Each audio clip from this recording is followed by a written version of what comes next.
کے بعد وکیل کی باری تھی. اس کو بھی تختے پر لٹا کر جب اس کی آخری خواہش پوچھی گئی تو وہ کہنے لگا کہ میں حق اور سچ کا وکیل ہوں اور جیت ہمیشہ انصاف کی ہوتی ہے. ہمیں خود کو اللہ اور اس کے رسول کے تابع کر دینا چاہیے کہ جہاں اللہ کا حکم آ گیا یا حضور علیہ السلام کا کوئی طریقہ آ گیا، اب وہ میری عقل میں آئے یا نہ آئے، اب وہ میری سمجھ میں آئے یا نہ آئے. بسم اللہ الرحمن الرحیم. الحمد للہ وکفا وسلام علی عبادہ الذین اصطفی، اما بعد. اللہ جل شانہ نے ہمارے جسم میں ایک عضو ایسا بنایا ہے جس سے ہم اپنے دل کی بات کا اظہار کر سکتے ہیں، اپنے احساسات، مشاہدات اور تجربات کو بتلا سکتے ہیں، اور وہ عضو زبان ہے.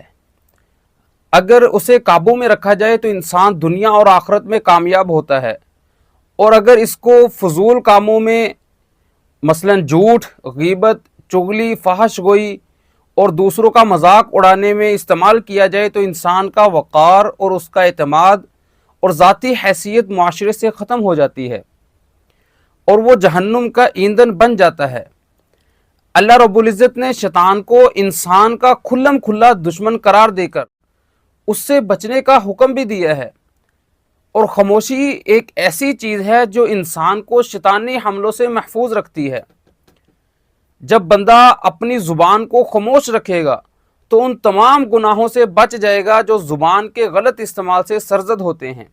حضرت انس بن مالک رضی اللہ تعالی عنہ سے روایت ہے کہ رسول اللہ صلی اللہ علیہ وسلم نے ارشاد فرمایا، جو شخص اس بات کو پسند کرتا ہو کہ وہ سلامتی کے ساتھ زندگی بسر کرے تو خاموش رہنے کا خوب اہتمام کرے.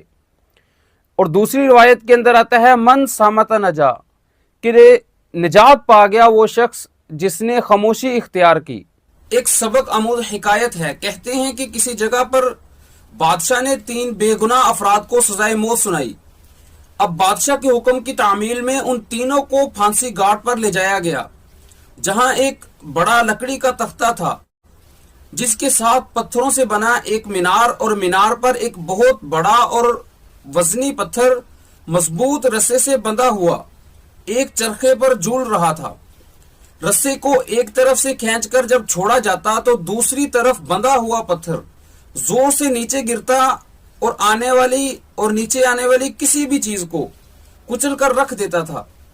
چنانچہ ان تینوں کو اس موت کے تختے کے ساتھ جب کھڑا کیا گیا، ان میں ایک عالم اور دوسرا وکیل اور تیسرا فلسفی تھا. اب سب سے پہلے عالم کو اس تختے پر عین پتھر گرنے کے مقام پر لٹا دیا گیا اور اس کی آخری خواہش پوچھی گئی تو عالم کہنے لگا کہ میرا اللہ پر پختہ یقین ہے، وہی موت دے گا اور وہی زندگی بخشے گا. قل اللہ یحییکم ثم یمیتکم، بس اس کے سوا مجھے کچھ نہیں کہنا. اس کے بعد رسے کو جیسے ہی کھولا تو پتھر پوری قوت سے نیچے آیا اور عالم کے سر کے اوپر آ کر رک گیا.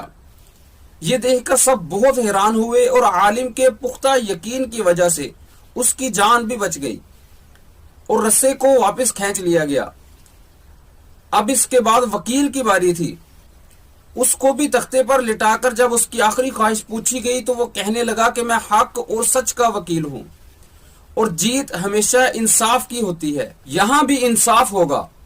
اس کے بعد رسے کو دوبارہ کھولا گیا، پھر پتھر پوری قوت سے نیچے آیا اور اس بار بھی وکیل کے سر پر پہنچ کر رک گیا. اب پھانسی دینے والے اس انصاف سے حیران رہ گئے اور وکیل کی جان بھی بچ گئی. اب اس کے بعد فلسفی کی باری تھی. اسے جب تختے پر لٹا کر آخری خواہش کا پوچھا گیا تو وہ کہنے لگا کہ عالم کو نہ ہی اللہ نے بچایا ہے اور نہ ہی وکیل کو اس کے انصاف نے. دراصل میں نے غور سے دیکھا ہے کہ رسے پر ایک جگہ گانٹھ ہے جو چرخی کے اوپر گھومنے میں رکاوٹ کی وجہ بنتی ہے، جس سے رسا پورا کھلتا نہیں اور پتھر پوری طرح نیچے نہیں گرتا. فلسفی کی بات سن کر سب نے رسے کو بغور دیکھا تو وہاں واقعی گانٹھ تھی. انہوں نے جب وہ گانٹھ کھول کر رسا آزاد کیا تو پتھر پوری قوت سے نیچے گرا اور فلسفی کا ذہین سر کچل کر رکھ دیا. اب اس میں ہمارے لیے یہ سبق ہے کہ بہت کچھ جانتے ہوئے بھی